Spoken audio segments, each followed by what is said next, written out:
So this is session 2 of what I'm calling the right lane. And yesterday we started to mention some of the things that we can put in the place that God should be. We call these idols. We mentioned making an idol out of people, of places and experiences. Today I want to look at, do we make an idol out of ourselves? What's the main motivation of our daily lives? Is it to please ourselves rather than God? We live a very me-centered culture. I mean, we take selfies and we post them on Facebook. We tweet about what we're doing or what we're thinking at any time. We check our likes on Facebook. We're taught about our rights and how to stand up for them. And it's very easy to become very self-focused. But we can also make an idol out of our way of life.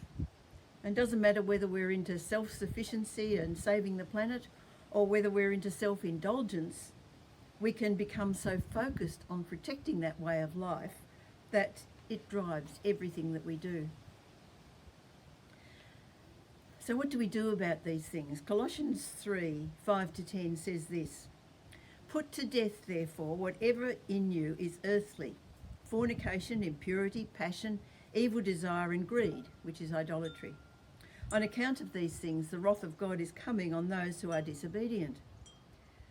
These are the ways you once followed when you were living that life. But now you must get rid of all such things: anger, malice, wrath, slander, abusive language from your mouth.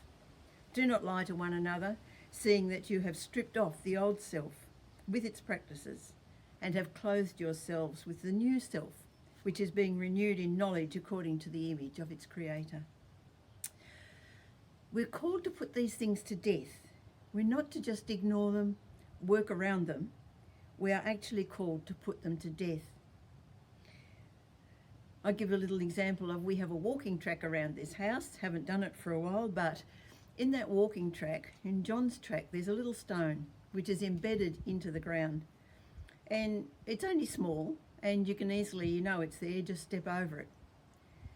It's when you aren't concentrating, when you're thinking about something else, that stone's likely to trip you up. Now, the only thing to do with it is to get rid of it. Trouble is, our ground is so hard you need a pickaxe to get at it. And so you tend to just leave it there and think that perhaps we can just work around it. But Paul says, rid yourself of these things. They have to be removed from our lives. When we come to Jesus, he places a robe of righteousness over us. It's his righteousness, it's not ours.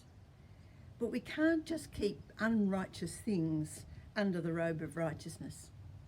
And so the Holy Spirit will begin a process of changing from inside. Put to death and rid ourselves of the things that we recognise are wrong. The Holy Spirit will show us how to deal with them if we're open to him.